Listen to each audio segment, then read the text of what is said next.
desire to build a new and golden age. They achieve honors and meet humiliating disgrace. Oaths to share success and failure end with swords unsheathed. Old age reunites them along the high river in Tianjin. Descendants of these extraordinary men now lead ordinary lives in this city. Witness the rise and fall of the northern government.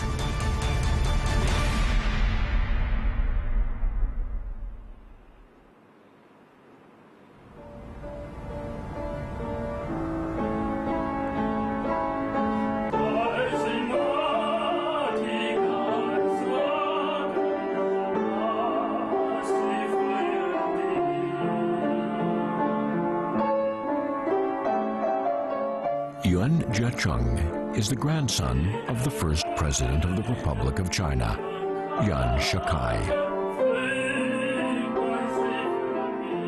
On weekends, the man's home fills with music. Hosting musical salons brings comfort to the 76-year-old.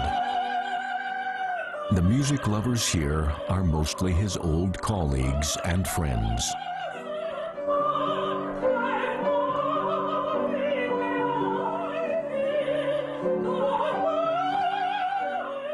Yuan Zhecheng has a lifelong love of the arts. Throughout his years, music is his joy and inspiration.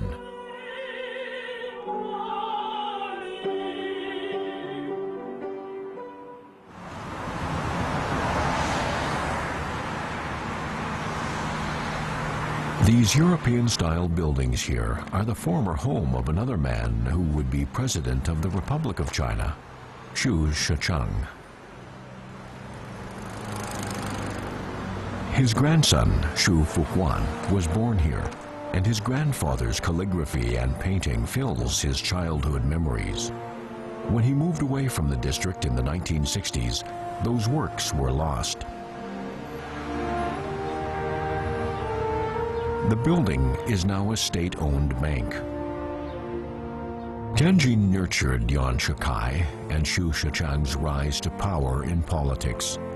Today, their descendants walk among the remnants of that amazing era.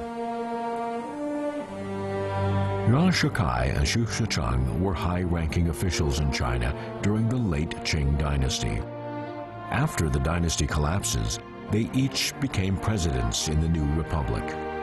Together with other talented young officers in the army, they created a significant era in China's modern history.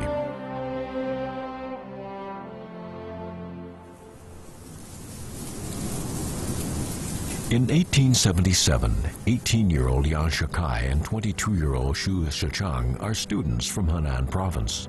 From their first meeting onward, they become close friends and associates. Xu comes from a family with declining social status. He's on his way to Beijing for the imperial examination, and Yuan helps him financially. Xu passes the national examination and is appointed as an editor at the Imperial Academy. Yuan's rise to power takes a different path. He joins the army. After 18 years, their lives once again intersect. It's now 1895, and the commander of the army in Tianjin is 36-year-old Yuan Shikai. He calls on his old friend Xu Shicheng to help train new soldiers. Now in his 40s, Xu set off to Tianjin to work with Yuan.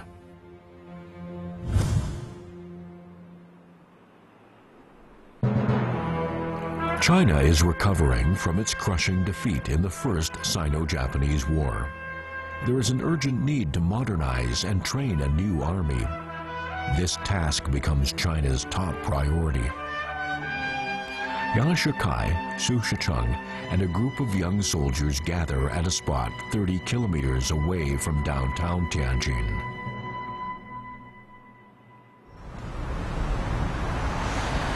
Traces of the military camps remain here. The town is famous for its abundance of high-quality rice. But 120 years ago, nothing grew here. In 1875, the Anhui army, under the command of Li Hongzhang, reclaimed a wasteland by planting grain. They fed themselves, and the surplus rice was sent as tribute to the imperial court.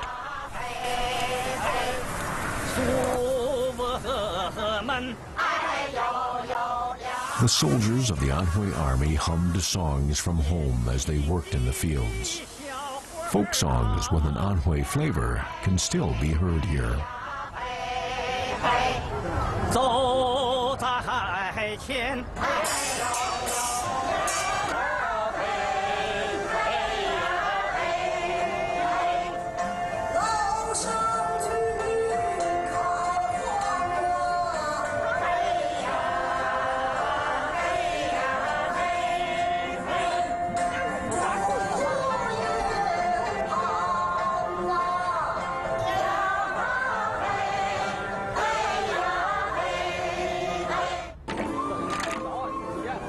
The songs are part of several forms of folk custom, like old battle songs from a long time ago. Because Tianjin opens up an access by sea that could take you eventually either to Korea or to Japan. And then Tianjin is also well positioned on the China coast. So anybody who could use Tianjin as a training base was in a good position. And Yuan Shikai, I think, saw the various ways that Li Hongzhang could be built upon. You could develop some of Li Hongzhang's ideas. Tianjin Military School is the first Chinese military academy. Its founder is Li Hongzhang, who models it on European military academies. Most of its graduates become officers in the army here. 30-year-old Duan Qirui is one of them. Duan is a top student of the school. He places first in the graduation exam and then attends the Berlin Military Academy and spends time at the Krupp cannon factory in Germany.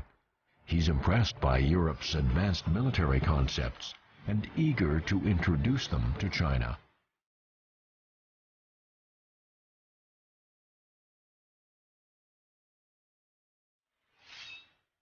Duan returns to China in 1896 to become an officer at both the local army base and the school.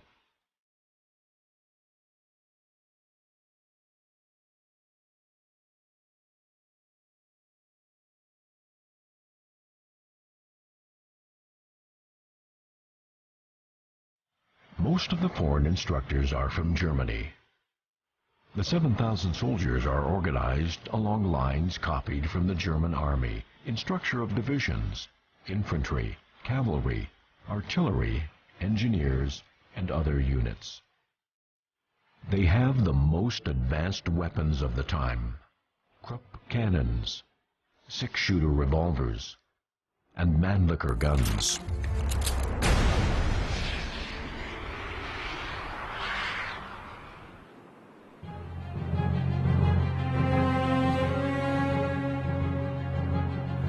In the Qing dynasty, soldiers often spend their time smoking opium. The new army is thoroughly different. There are strict new laws governing it. Those who engage in bad habits may be punished by execution.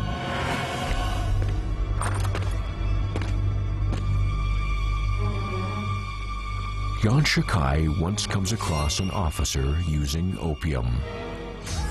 Without hesitation, he decapitates the man. Strict rules make the army more standardized and effective. Many people who were born into poverty are given a chance to stand out. Cao Kun was from a family of poor boatmen. He once sold cloth for a living. Feng Guozhang was also born into a poor family and once earned a little money as a cook. Though the status of their families was low, All new officers were trained in the Tianjin Military School. They become officers and form the backbone of the new army in China.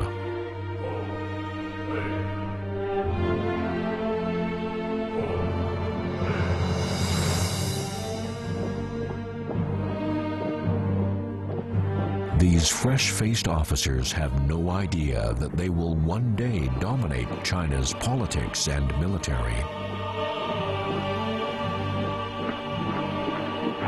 The school produces many of those who go on to populate the political elite in the turbulent era of the early republic.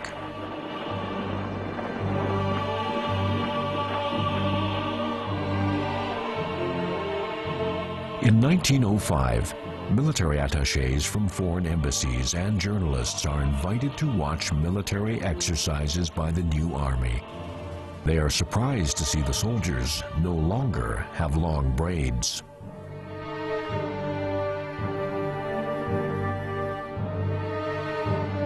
辫子一方面，它是对清朝社会秩序和清朝统治的一个认同的一个标志。同时，在近代中西文化的交往过程中啊，它也是中西文明差异的一个象征。辫子无疑是整个制约这种军事训练的一种障碍。同时，它的服饰它是现代的，军帽和辫子之间的这种冲突也是不言而喻的。 所以它实际上是体现了完全告别传统的制度意义上的一种措施。简便实际上意味着对于传统习俗、风尚、制度，甚至社会哲学的某种意义上的告别。 Yuan Shikai does not cut his braid.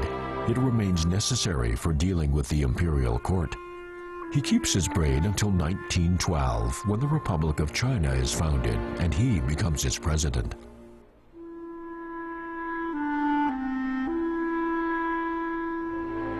In 1900, the Allied forces march on Peking to end a siege of the diplomatic compound. The Empress Dowager and Emperor flee the capital, and Li Hongzhang is once again called upon to negotiate a treaty. He dies not long after signing the Boxer Protocol. Before death, his advice is to comply with the New Deal and achieve self-improvement. He recommends that Yuan Shikai become the Jili governor and minister of northern China.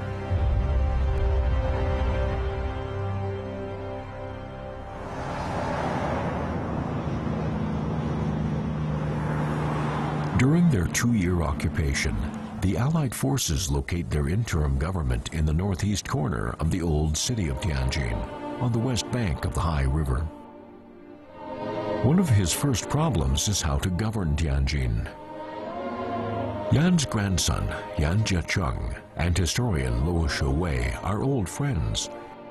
The family stories reflect the rise and fall of a city and constitute unique historical moments.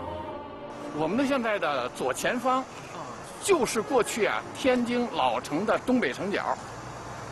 过去的南运河呢，就由天津的东北城角经过。南运河的故道大致就相当于今天的东北角新华书店和我们脚下的这块地方。而原来的直隶总督行馆，也就是李鸿章办公的地方，就是在我们正前方的这一片楼群，就是这样。 八国联军进入天津以后，占据了这座行馆，改为了都统衙门。1902年，您的祖父和八国联军进行谈判收回天津，就是和当初啊盘踞在这儿的这些联军头目进行了一场艰苦的谈判。 Sitting among the generals of the Allied forces, Yuan Shikai does not look worried. He even appears to be somewhat elusive. To the colonial powers, Tianjin is a defenseless city. It's quickly taken over by Yan's 3,000 trained police officers, the earliest Chinese police force.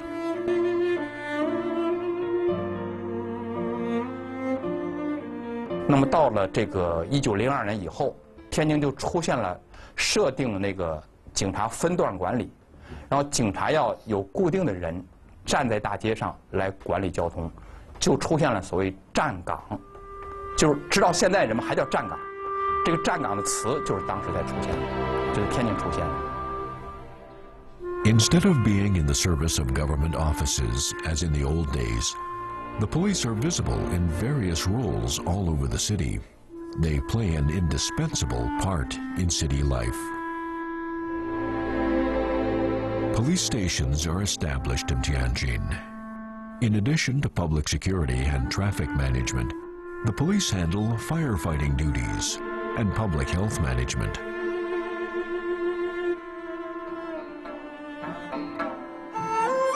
Life in Tianjin improves.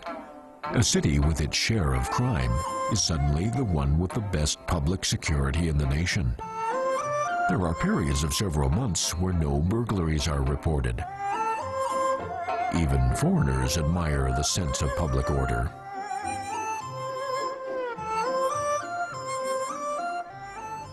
In 1905, the central government approves Yuan Shikai's proposal to set up a patrol ministry.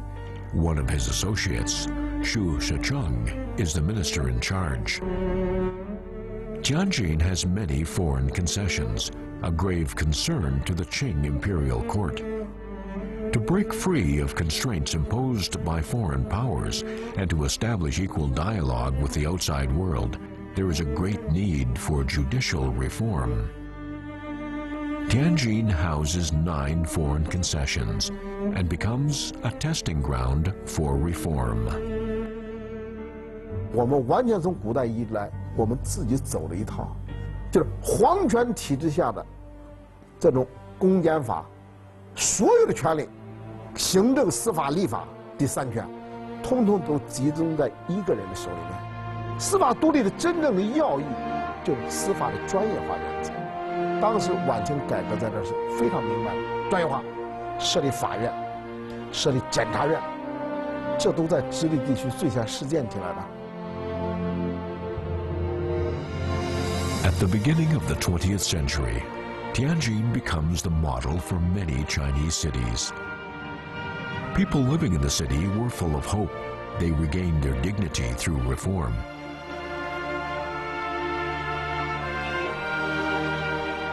Other cities in China began to follow Tianjin's judicial and financial reforms, as well as the changes to education and industry. People believed that creating cities like Tianjin would result in a Chinese Renaissance.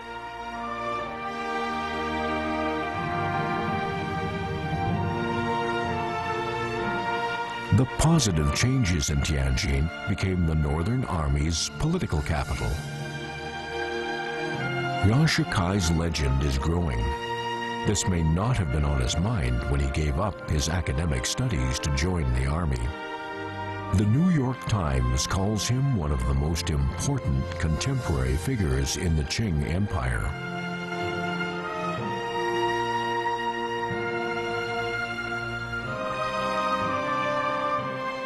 In Paris in 1912, influential people gather for a grand banquet. They're keenly watching the developments in China, which is in the midst of great changes. The Wuchang Uprising takes place. Qing Emperor Puyi abdicates, and the Republic of China is founded, ending thousands of years of feudal rule.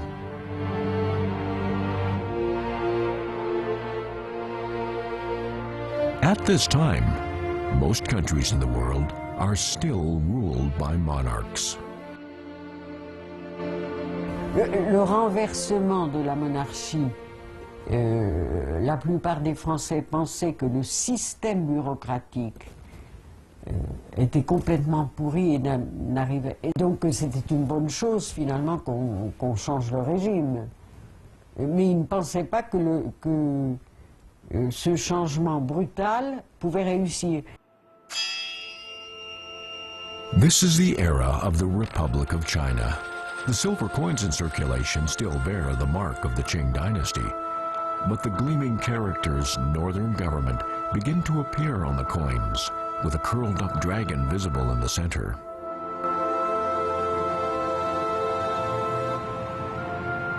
This is where China's national currency was minted in the late Qing dynasty and early Republic period. The Tianjin Mint is now gone, and these old photos are the only testament to the wealth once flowing through here.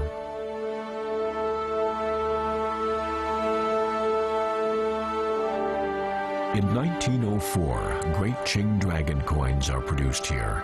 10 years later, the first batch of silver coins of the Republic of China are stamped here. The image of the dragon is gone from the coins, replaced by the profile of the new President of the Republic of China, Yuan Shikai. These silver coins are now very popular among collectors.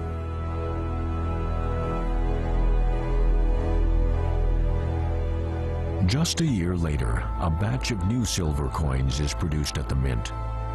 The profile of Yuan Shikai is now a full-face image. On the back of the coins are 4 characters which indicate that Yuan is going to proclaim himself emperor.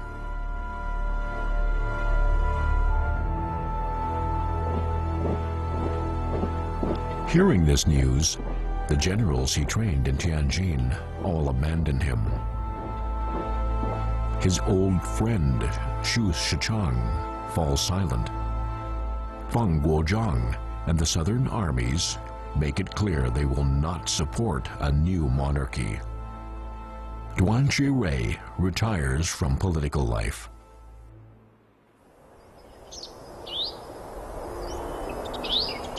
The drama lasted just 83 days. Yuan Shikai was also coming to the end of his life during this drama. Yuan Shikai's mausoleum features both Chinese and foreign elements. On the side of the passageway stand civil officials dressed in ancient Chinese court robes and military officers dressed in Northern Government Army uniforms.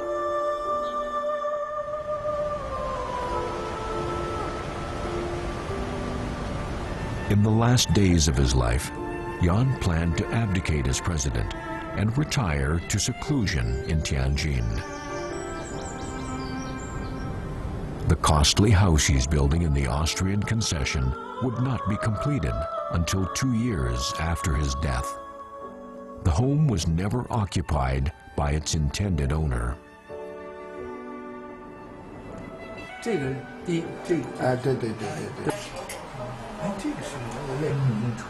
Yan Zhecheng has been engaged in nuclear medicine all his life. Though now in his 70s, he still works at a private clinic. His clinical experience and expertise in reading X-rays means that after retirement, he enjoys a new role in life.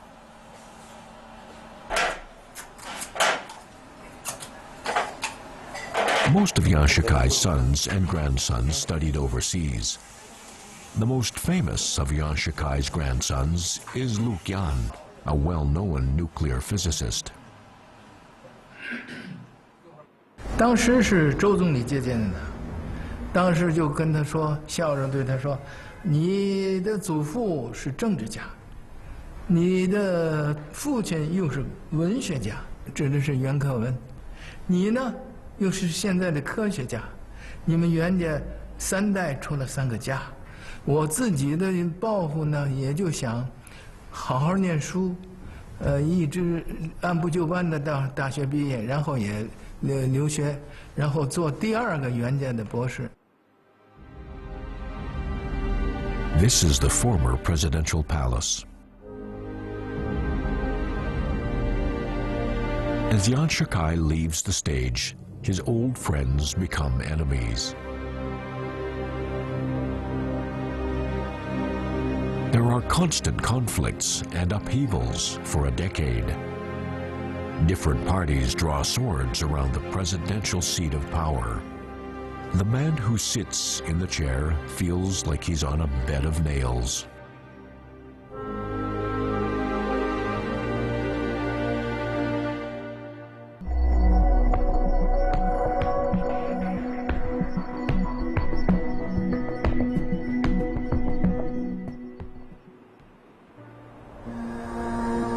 They found peace in Tianjin. It is here that they got their military training, started careers in the army, and then took political control. Tianjin's foreign concessions house 5 presidents, 6 prime ministers, 19 ministers, 7 governors, 17 military governors, 2 speakers, and 2 commanders. Tianjin is close to the capital, yet out of sight among the concessions, these people prepare for action or a return to power.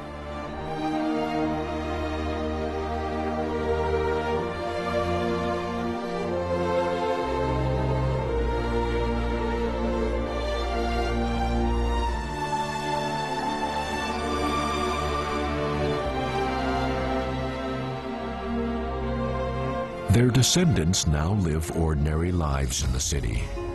The stories of their forefathers only leave a few vague impressions.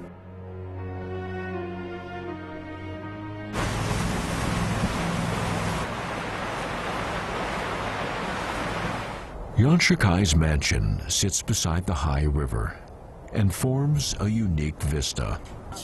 People come here in search of leisure, entertainment, and enjoyment. To the side is an Austrian-style building, the home of former acting President Feng Guozhang.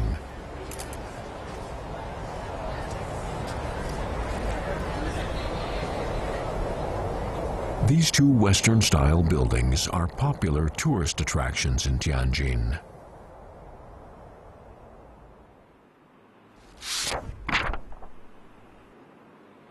"80-year-old architect Feng Rong is Feng Guozhang's granddaughter. She was a former deputy director and chief engineer of the Tianjin Municipal Planning Bureau and was instrumental in preserving many important historic buildings in Tianjin. Feng Rong learns much about her grandfather from historic records. More than simply a warrior, Feng is praised by Li Hongzhang as an intellectual graduate from a military school. During their military training, Feng Guozhang, Xu Shichang, and Wan Qirui compiled the earliest textbooks on modern Chinese military theories. This accomplishment will have a great impact on future military concepts.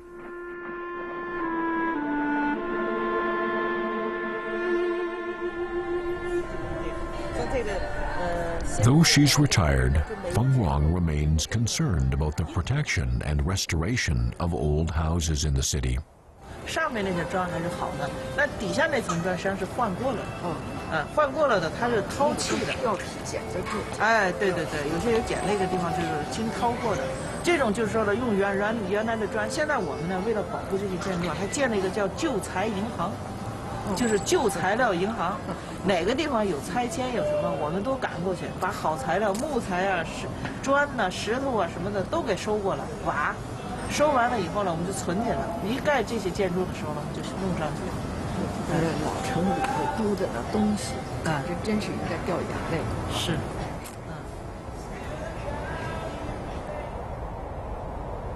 For a long time, she never returns to the old house. It is a former residence of her nephew, Feng Xin.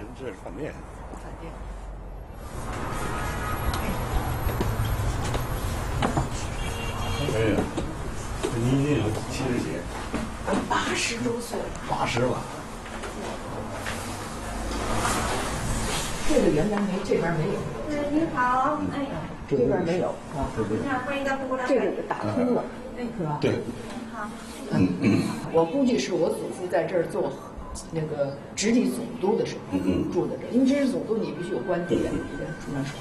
那做总统或是来回，到了南京呢就不会在这儿住。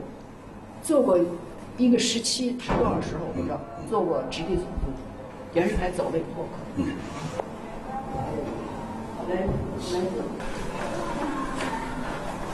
你看这两间屋我都住过。哦，这两间你也住过。那个玩屋他们都住这个。哦。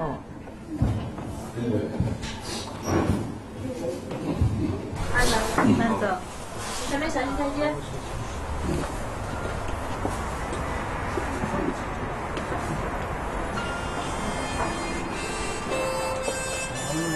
好吧，不加吧你们，我心情太好，好心情太好。 For Feng Guozhang and his peers, Tianjin was just a temporary stop along their career paths. For Feng Wang and her generation, the city is a part of their lives.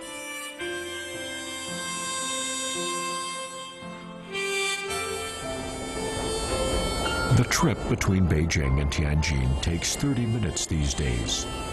In the past, journeys between the two cities often witnessed twists of fate. Early in the summer of 1922, Xu Shichang resigns as president, unloading a heavy burden from his shoulders. Facing Tao Kun's repeated threats, he decides to step down and leave for Tianjin.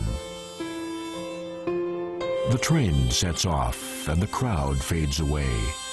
After a loud whistle, a train from Tianjin arrives, carrying his successor, the Dunhuang.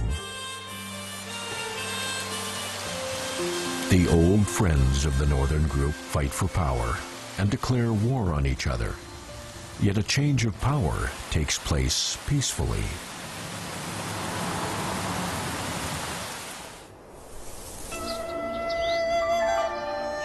In his retirement in the British concession, Xu Shichang returns to being a scholar. He grows flowers and vegetables, writes and paints. The countless days and nights of more than 2 decades of a political career become like a distant dream. When he awakes from this dream, he's an editor at the Imperial Academy.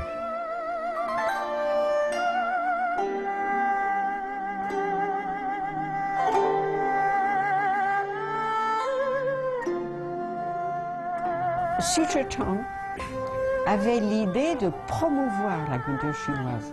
Et même, non, alors il y avait ce coup de Chuanchu, mais il a donné de l'argent pour créer à Paris un institut des hautes études chinoises qui était destiné à former des sinologues en France, des sinologues qui pouvaient venir d'autres pays d'Europe.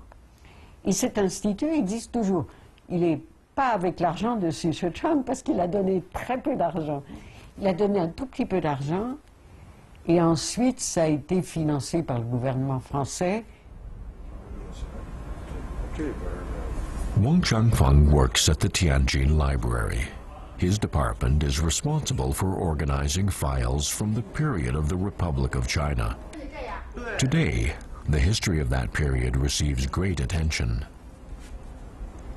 The era ended less than a century ago, yet some of the historic details remain unclear due to the frequent conflicts and turbulence which blights the era.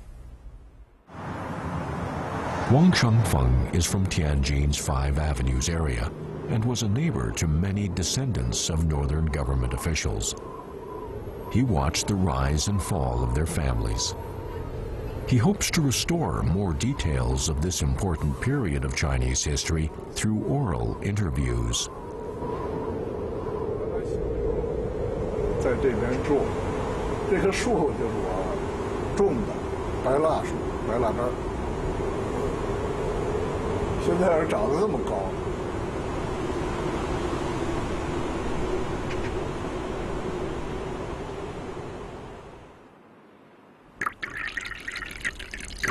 He is perplexed by a photograph of former President Xu Shichang.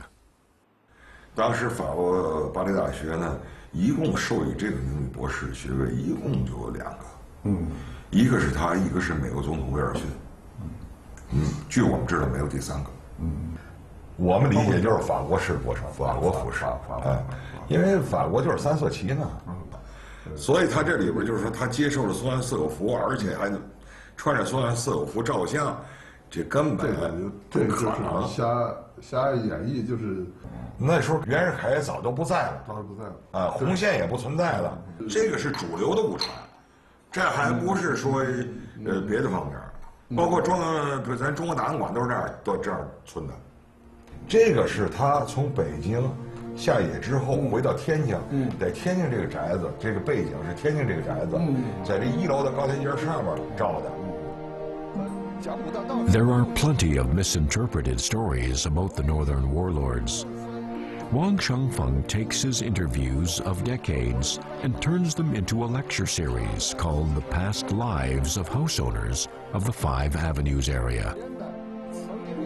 He hopes to make the mansions come alive again and draw more vivid pictures of these celebrities of history.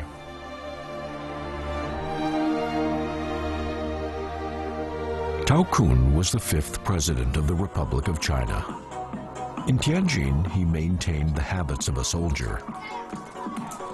Every morning, he practiced meditation and tiger boxing, a martial art of his own.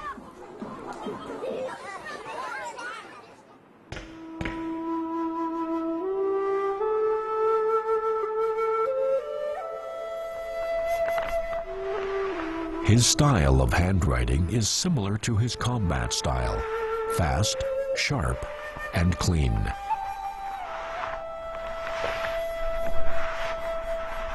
The ink marks, however, are no longer as vigorous. From the Mukden incident to the outbreak of the war with Japan, he refuses to capitulate to the Japanese. This is the choice of most of the northern warlords. Whether they remained or left, their integrity is intact. 他下野之后呢，人非常的平和，跟那些旧部啊，还有当地老百姓，交往都很深，对人很热情，经常抄些那个佛经那个抄录很多佛经，送给自个儿的部下跟亲友。 Cao Kun's birthplace is Dagu, Tianjin. For many years, it's Cao Zhidan's wish to search for her grandfather's old residence. These days, the development of Binhai New District is bringing great changes to Dagu. Cao Kun's old residence remains lost to history, but Cao Zhidan never stops searching for her family's roots.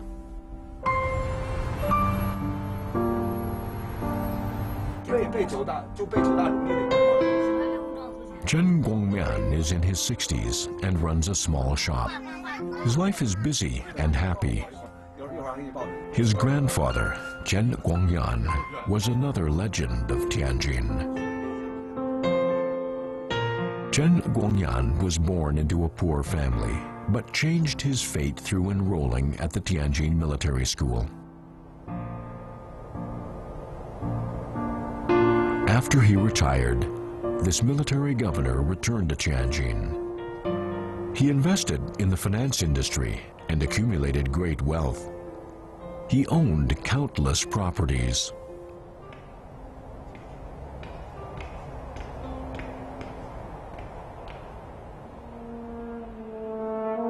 Many former northern military governors made industrial and financial investments in Tianjin after they retired.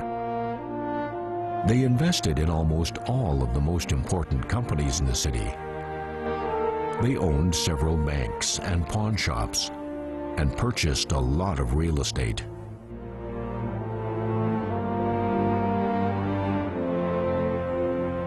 What is now a public kindergarten was a former piece of Chen Guangyan's real estate empire.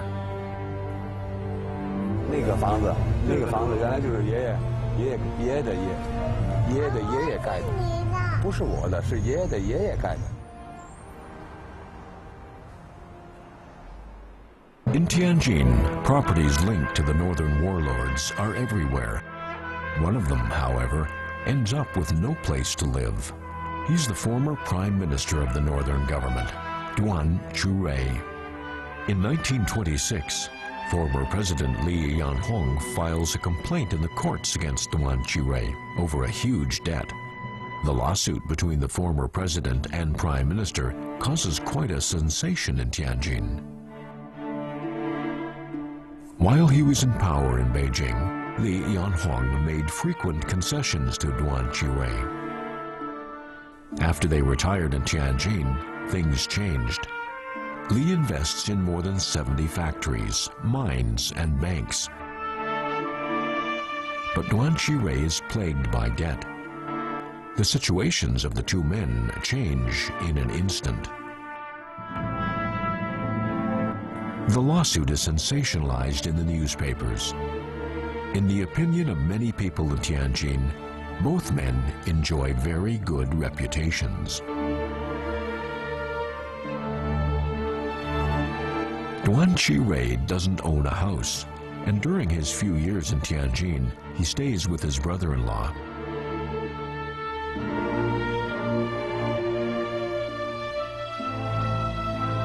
He's known as the prime minister who doesn't smoke, drink, consort with prostitutes, gamble, and isn't corrupt.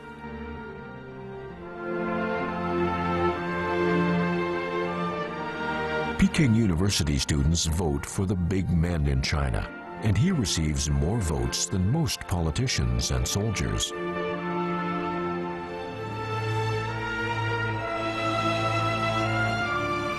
After settling down in Tianjin, he prays at a Buddhist temple, becomes a vegetarian, and indulges himself in playing billiards and a game called Gul. It seems that General Duan Qirui is gone, replaced by a humble man who calls himself the Right Way Buddhist.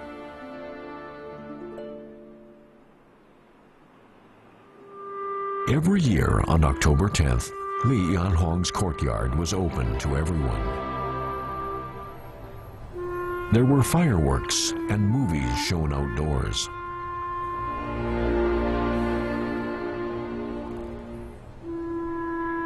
On October 10th, many years earlier, as a Qing army general, he's pushed against his will into the role of leader of the Wuchang uprising. But all becomes buried in the past. He's no longer president of the Republic of China. Like the others, he simply enjoyed himself on the day of celebration. 他一共当了2次总统，每一次只有2年，就是因为他第一次2年以后，他觉得非常灰心，很多事情他不能够照他的意思行制。 他希望能够把所有的军阀解除武装，这个国会答应了他，可是，一上任之后，这些事情全没有实现。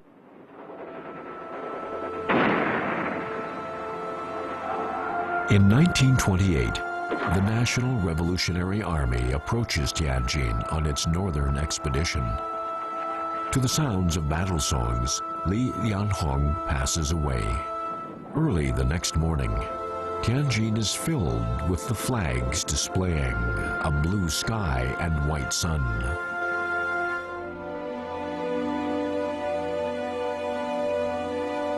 Li's funeral is like the last party of the northern legends. Old friends reunite. Li's old rival, Duan Qirui, is among them. These friends swear to share success and defeat, then become former brothers who draw swords against one another. Finally, they find peace. Li looks calm in his portrait. The era of the northern government comes to a close.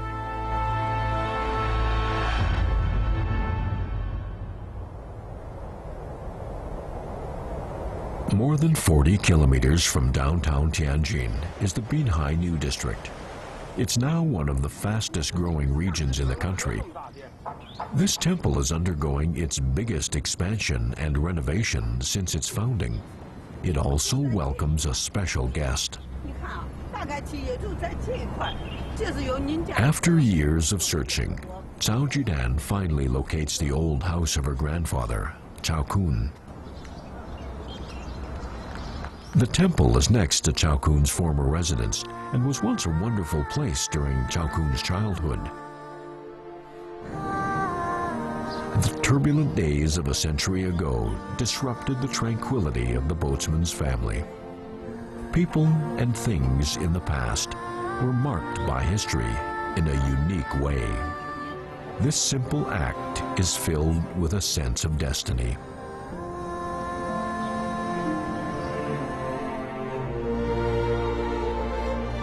Its strategic location makes Tianjin a witness to China's modern history.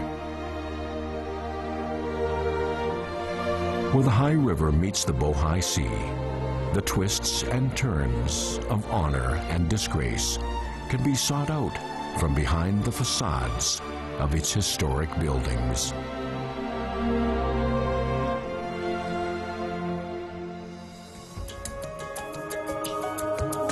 An old house is filled with antiques from the Qing dynasty. Music from the old days lingers over a stage. Young royals and a scroll from the imperial palace. An era comes to an end, a city transforms. Time leaves its marks on this city.